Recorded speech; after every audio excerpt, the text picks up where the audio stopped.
Okay, you mentioned some really amazing houses, and I remember reading your property pick section of the issue and just being stunned by some of the houses available, and they don't seem to be that that insanely priced They're considering affordable, 1 right, for what you're billion.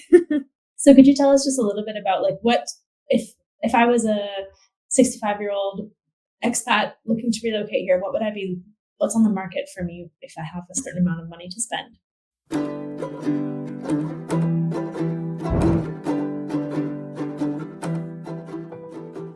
Hi, everyone, and welcome to another Overseas Living Unlimited webinar. And thank you for being here today. My name is Sophia, and I'm the editorial director at Live and Invest Overseas. And today we have a repeat guest on the line, Kat Kalashian. She's our special projects manager, as well as a resident Europe expert at Live and Invest Overseas. So thank you, Kat, for coming back on to join us. Hello, thanks for having me. So in February's issue of Overseas Living Letter, Kat introduced us to Gascony, which is a region in southwestern France that's also known as Deep France because it's completely off the beaten path and out of the way of the modern world. So in this region, it's agricultural, rural, village lifestyles.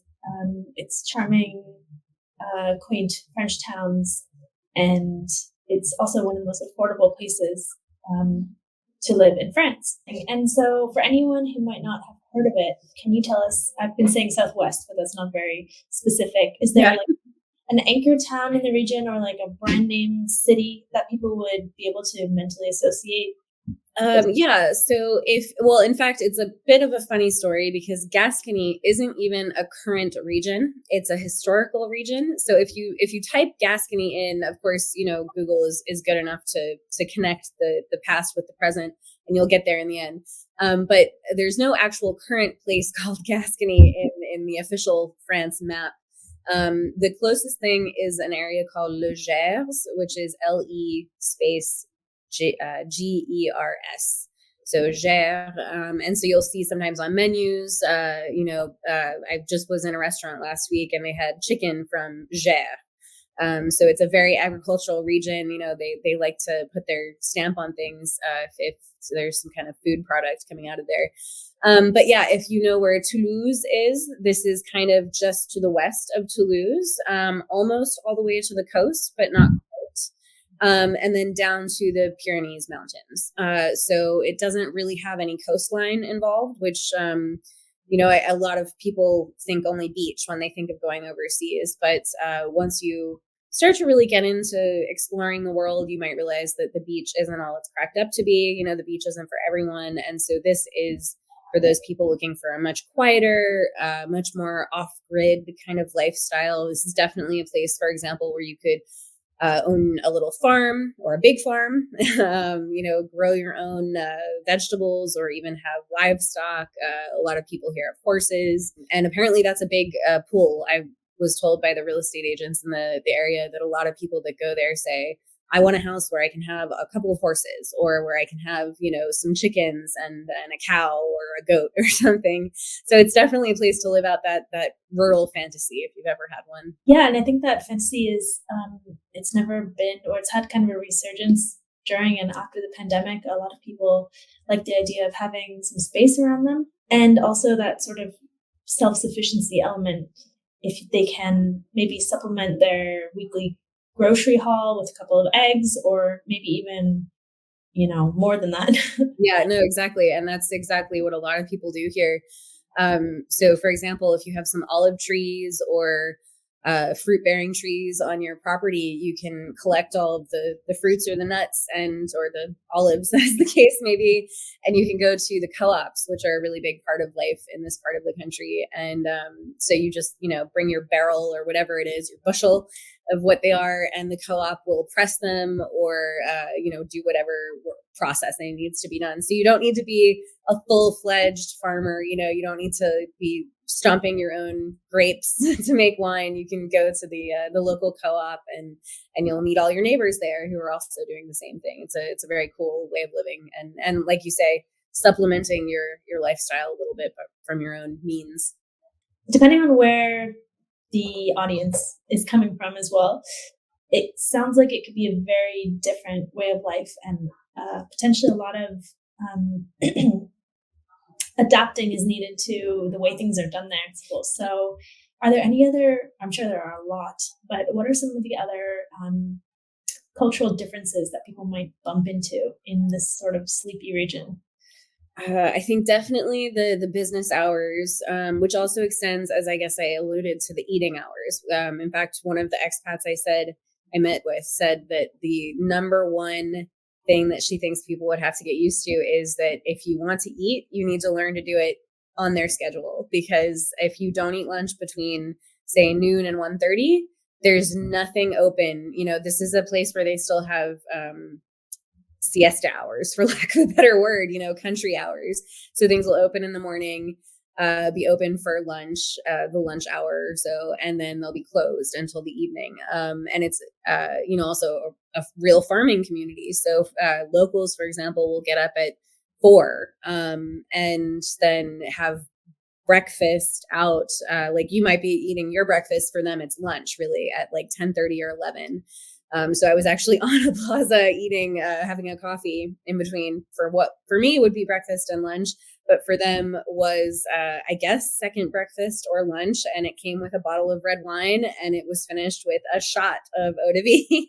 And this is before 11 o'clock in the morning. So, things are definitely run on kind of a farming schedule. And right. So if you don't eat during those lunch hours, nothing is open between, say, 2 and 5 or 2 and 6, including many of the shops. And dinner times, if you don't eat before 8 p.m., everybody's in bed by the time 9 o'clock rolls around, basically. French is another one. You're definitely going to need to learn French here. In fact, it's kind of an odd thing because as I am based in Paris, I went down there, ready to boast about how I speak French. I'm not a foreigner. I'm not an American. I live in Paris and I speak French, which is evident by my accent that I live in Paris. And that actually did not serve me well at all. These are country folk who do not like people from the city. So I learned by the end of my stay there that approaching people as an American, a foreigner coming from America, it got me in much better stead with them than coming from Paris. So kind of unusually, I think, for France, people have this idea that in France people hate foreigners, but in fact, in this part of France, they much prefer foreigners to anybody coming from the north, as they call it. Maybe the reputation is they hate Americans specifically, but right, experience that's not the case. So that's one myth busted for anyone out there who thinks that that's not a good choice for them. Yeah. But I would say the way that you have to shop is probably the biggest transition. And it's true even here in Paris. I was out to lunch with a few expats last week, and they were all kind of good-naturedly complaining about the fact that you have to go to 5 or 6 different stores to get your weekly groceries. And I said, oh, but that's part of the charm of it. And they said, aha, there's her marketing spiel coming out again.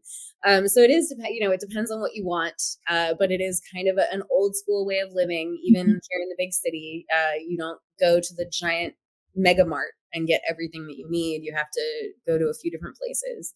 And they might not all be open. So you have to be flexible. That's really interesting because we do hear a lot from readers who want the kind of like back to basics lifestyle that maybe their parents or their grandparents even had.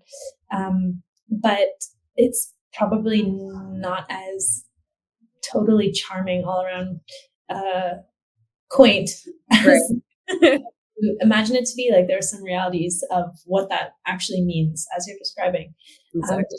I guess for anyone who's considering this type of lifestyle, you just need to know what you're getting yourself into, which is true of any place that you're going to be moving to. Yeah. There's a saying in Paris that that the French hate charm now because charm equals the opposite of convenience. And, so Parisians don't want the charming old house, that's in the old building that has all these old problems. They would much rather a new build place, which seems unheard of to, an American coming over here who wants the charm. But you forget that the charm comes with a lot of quaint downsides. So it sounds like from what you described, the expat that you met, the main contact, is only there on a seasonal basis. Would you recommend that as an approach to this region, or do you think it's good for year-round living as well?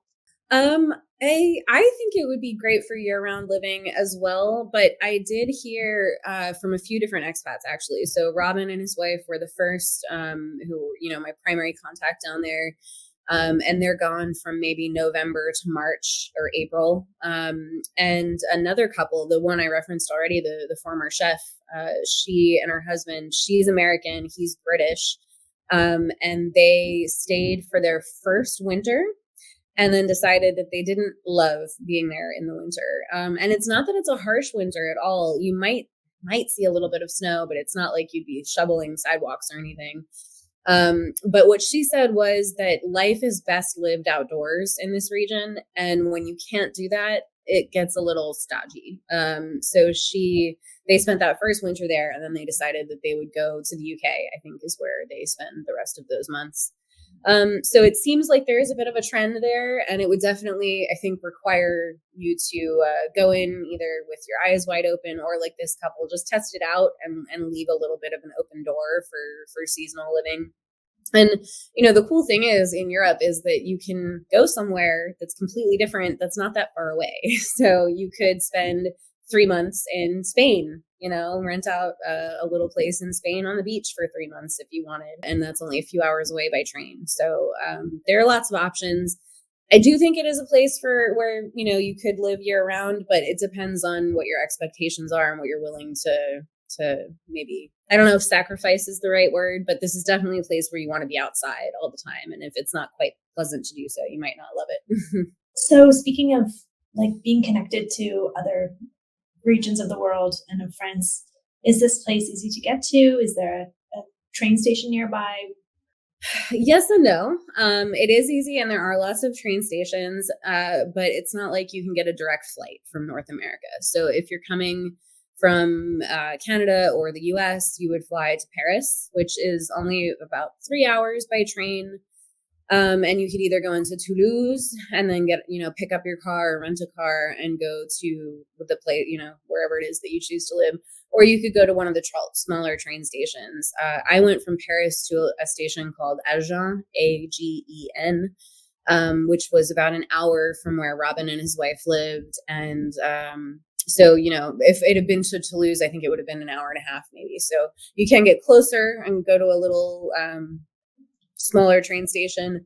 As I say, you'll need a car. So you could theoretically also drive yourself from and to Paris, but then you'd have to park your car in Paris or in the airport, which would be more expensive. So, there are options, but definitely it's not just a direct thing. There are a couple steps in the way. Right. And did you come into contact with many other expats, or did you get a sense of the community there? There is actually quite a strong expat community. It's just very dispersed. There's no one, because there's no central part to this region. It's just an absolute spread out network of villages. So everybody chooses to either live in their village or in the countryside in between one of the villages. But there's definitely kind of a surprising number of expats. Like you might even say 10% of the population, because it is a very low densely populated area, that by proportion, there are many foreigners here. Many of them are British. I would say probably the majority are between British or Northern European. So Dutch or German. Then there's also an increasing number of Scandinavians moving in. There was one other American couple who was said to be, I think, the first true American couple to move from America. I didn't actually get a chance to meet them. They were on vacation when I was there. But they moved, I think, from California and are loving it. They bought this gorgeous house that came with I think the house was amazing, but the grounds were like almost more than the house itself. There were, all these landscape gardens plus some raw forest. There was a pool, like statues everywhere. I was spying through the gate. I got driven to their house and was looking through the gate. And so all I got was the outside, but it was incredible. So yeah, there are definitely foreigners. And a lot of them have been there a really long time. So this is actually a place where I think Brits have been there kind of the longest. And so the Brits who have been there for decades. And I met several of those. Yeah, the Scandinavians are starting to come in, but definitely not many Americans at all. So you won't have many American friends if you're here, but you could have plenty of foreign friends. As in not friends. All right. And I'm going to guess here and say that it's also an extremely safe region of the world. Not a place where you need to look over your shoulder. But what was your impression when you were there? Absolutely, definitely safe. There's no tourism market to speak of where, there's no market for a pickpocket or a mugger to be working here. I can't even really imagine what the crimes would be. Like maybe some teenagers getting drunk and stealing a cow, like the kind of things you hear about in the rural parts of the world. Just stupid hijinks, maybe. I did not hear of any crimes. I can't even imagine what they would be. As in any place in the world, I'm not going to say to leave your car and your house unlocked because that's just a silly thing to do.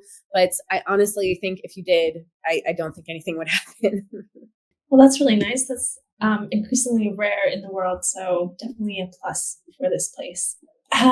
Considering it is so rural, did things work there? Did the electricity, road quality, internet, cell phone range? Good question. So the internet, they were laying high fiber or whatever, fiber optic cable when I was there. So everywhere I went, it felt like there were vans on the side of the road, announcing the arrival of fiber optic internet. So probably by this time, it's been a year or so since I was there. By this point, that's probably all in working order. But right before that, it's not necessary. It was a little hit and miss with the internet. If the coverage would be spotty, or in these big old stone houses, how many routers or repeaters, Wi-Fi repeaters you might need to make it work because the walls are so thick. It might, one little box in the center of the house might not work for all of the house. But I think now probably with the fiber optics in place, it would be much more reliable. The other part of that was that I'm not sure if the cables were being laid always underground or along roadsides. But because this is a rural area and it is prone to storms, that's probably the only kind of natural disaster that you would, if you can call it that, the only kind of extreme nature that you might contend with here, storms. It reminded me of being a little kid at my grandmother's house. She lived in the country, and if there was a big thunderstorm, a tree branch, hit a wire and it would go down and you'd lose the power for the night. And that's not uncommon in this part of France. And the thing about that is that if it happens, for example, on a Friday night, then you're not going to get that back maybe until Monday morning. This is a part of the country where people are not coming out on the weekends to do business. But this isn't a place where things move quickly. Another little, actually, you talked about the transition things, the things that might take a little bit of getting used to. Would be the slowness generally, but also the lack of service providers. So, people to do construction, a plumber. I heard there's an extreme shortage of upholsterers. You hear these random things from expats, but basically service providers are few and far between.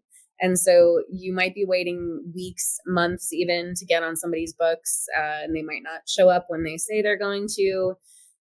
So definitely the kind of place where you kind of have to be flexible and not impatient. Okay, you mentioned some really amazing houses, and I remember reading your property pick section of the issue and just being stunned by some of the houses available, and they don't seem to be that insanely priced considering affordable, right? For what you're getting. So could you tell us just a little bit about like what if I was a 65-year-old expat looking to relocate here, what's on the market for me if I have a certain amount of money to spend? Yeah, I had the same reaction when I was doing the research to put the property picks together. I mean, it really makes you think because I mean, I know both of us are living in these high density cities where space is quite a commodity. And looking at these places, you're just kind of drooling and over the prices too.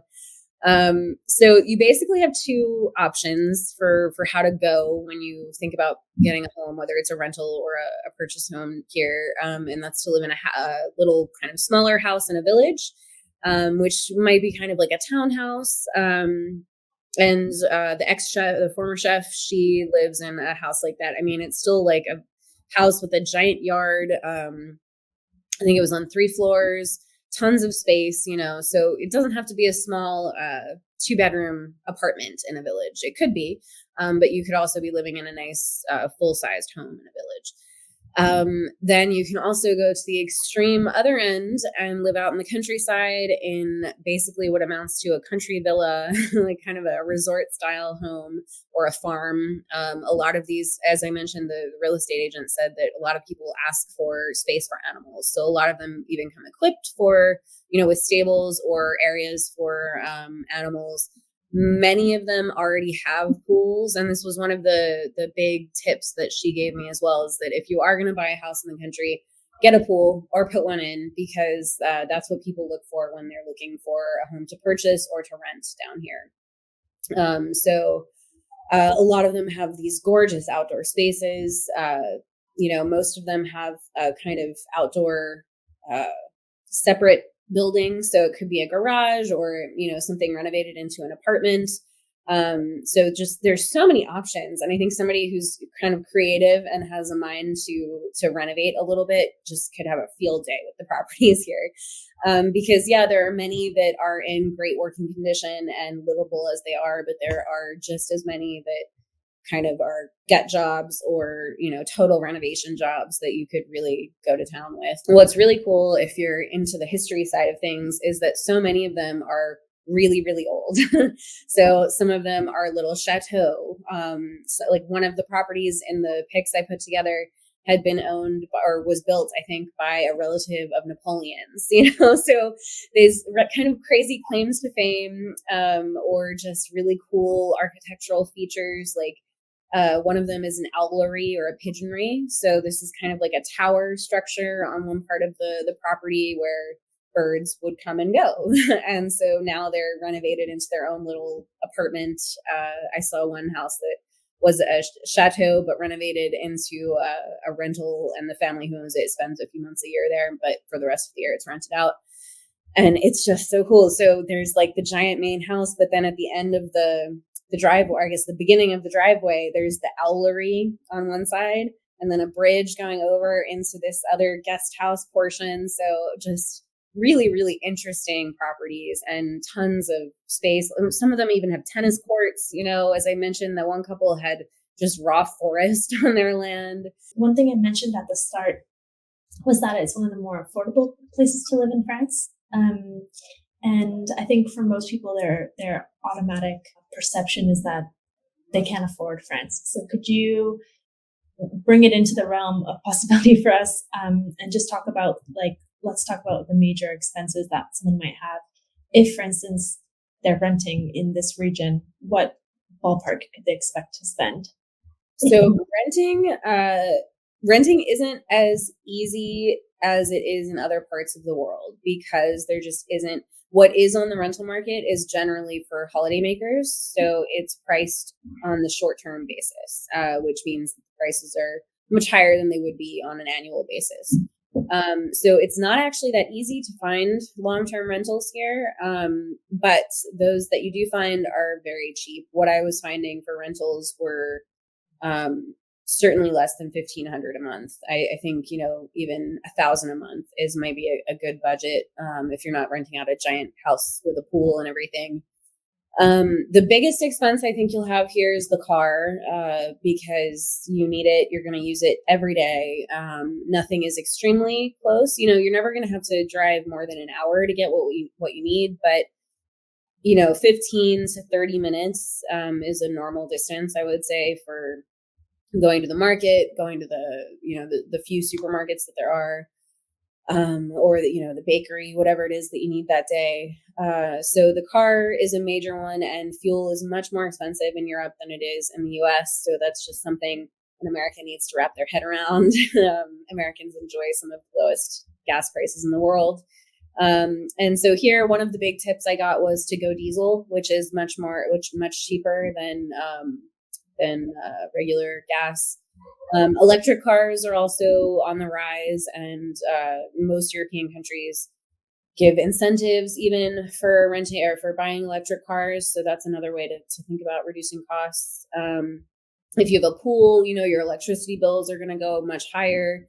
But generally speaking, you're not going to have to use too many utilities. All the places here are going to come with fireplaces, which you can use in the winter because of the thickness of the walls in all of these really old houses. The coolness is retained really nicely for the summer. You're not likely to find much with air conditioning. If you do, it's because an expat put it in. So it would have been a home owned by an expat before. And that means it would have been really nicely upgraded and everything. So it'll come at a bit of a cost. Air conditioning isn't going to be that common. So you're not going to have that as an expense, as an option.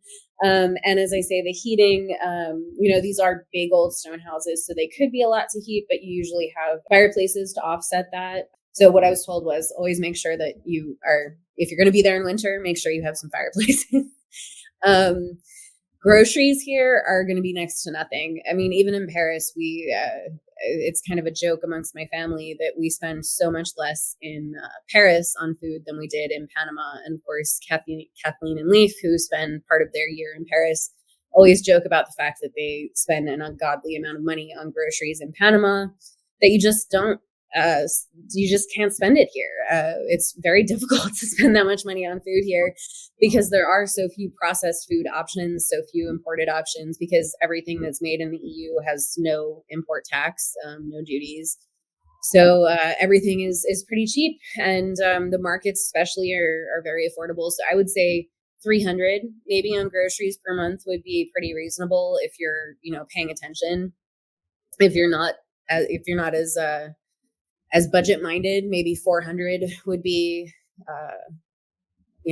kind of the height of what you would spend. And there's just honestly not that much to spend money on otherwise. So there aren't huge entertainment options. You're not going to be going out to dinner all the time. Don't get me wrong. This isn't a total backwater. There are some really great towns and villages with nice bars and nice restaurants. It's really interesting and good to know that there's a scene, at least in certain times of the year, in villages, if people want a little bit of the best of both worlds. Yeah, it's odd. There's also, I think it was a flamenco festival. I don't know why. It seems so random. I might be getting the dance wrong, but I think it was flamenco, and I just kept thinking, well, how did flamenco make its way to this little part of rural France? But you'd be surprised. And then there's tons of little gastronomic events throughout the year. There's a famous flower festival that brings in people. So, the things that there are to do are kind of based around the agriculture here. But there are things to do. Oh, and it hadn't come up on this call, but another thing I wrote about was the fact that it's on the Camino de Santiago trail. So this big pilgrimage trail, which people have been using for thousands of years. Basically, it goes from the Paris region all the way through to Spain. And this has always been historically one of the main stops. So there are all of these little historical religious sites along the way. There's a famous cloisters in one of the towns. And so oddly, for being, such an off-grid place, it has always been this massive international influence, which I think has just broadened the horizons of people here more than they might have had otherwise. So, lots of people from all over the world, both religious and just doing it for the fun of it, are coming through. You can do it on a bike, you can do it on a horse, so there's a fun element of outsiders coming in all the time.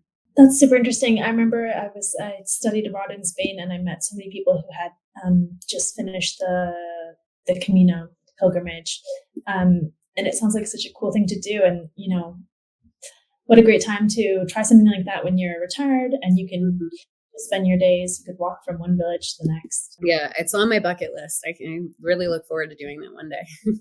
All right. Well, I think you've given us a really great, well-rounded overview of this unique region. And so I think I'll wrap it up here.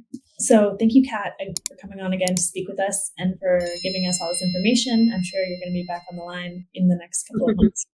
We'll look forward to speaking to you again, and I'll see you at the next one. Thanks for having me. Have a good day.